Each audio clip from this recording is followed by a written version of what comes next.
کچھ فرقہ پرست طاقتوں نے، کچھ غداروں نے، کچھ فرقہ پرستوں نے اس ملک میں نفرت کی آگ لگا دی ہے۔ ہر طرف پورے ملک میں ایک طوفان برپا ہے، پورے ملک میں ایک طوفان برپا ہے، ہر طرف تباہی بربادی ہے، ہر اعتبار سے ہر قوم پریشان ہے۔ کن کی وجہ سے؟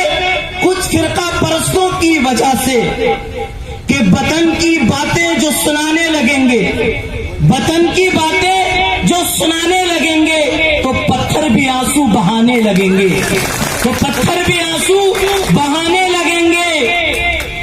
اگر بھیڑ میں کھو گئی آدمیت، اگر بھیڑ میں کھو گئی آدمیت، تو ڈھونڈنے سے بھی زمانے میں نہ ملیں گے، ڈھونڈنے سے بھی زمانے میں نہ ملیں گے۔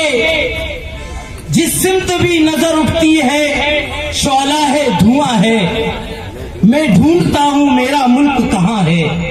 وہ فٹ پاتھ پر پڑا تھا، وہ بھوک سے مر رہا تھا، اس کے کپڑے اٹھا کر دیکھے، پیٹ پہ لکھا ہوا تھا سارے جہاں سے اچھا ہندوستان ہمارا، سارے جہاں سے اچھا ہندوستان ہمارا۔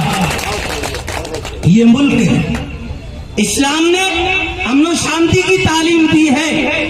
اسلام کبھی بھی فرقہ پرستی کی تعلیم نہیں دیتا ہے۔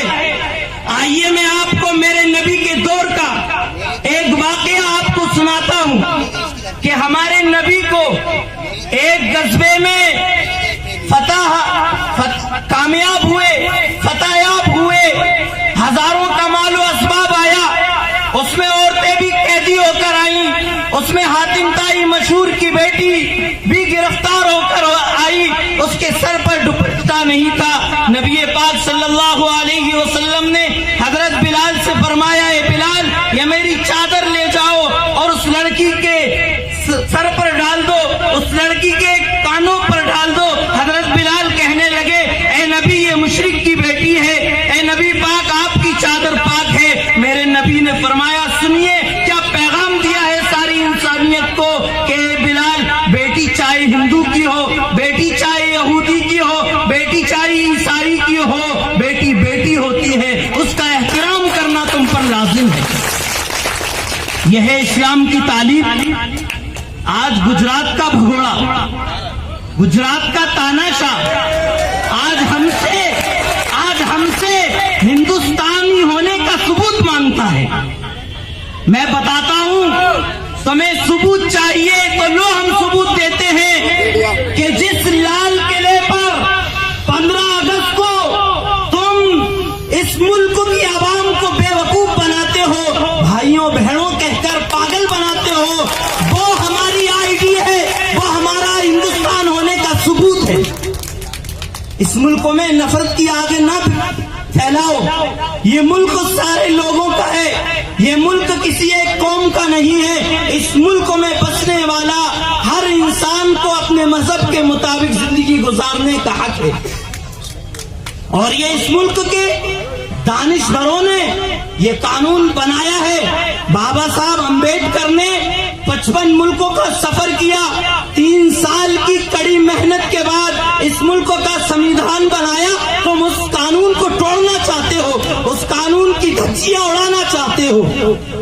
یہ ملک تقسیم ہوا، پاکستان بنا، ہم چاہتے تو وہاں جا سکتے تھے لیکن ہم نہیں گئے۔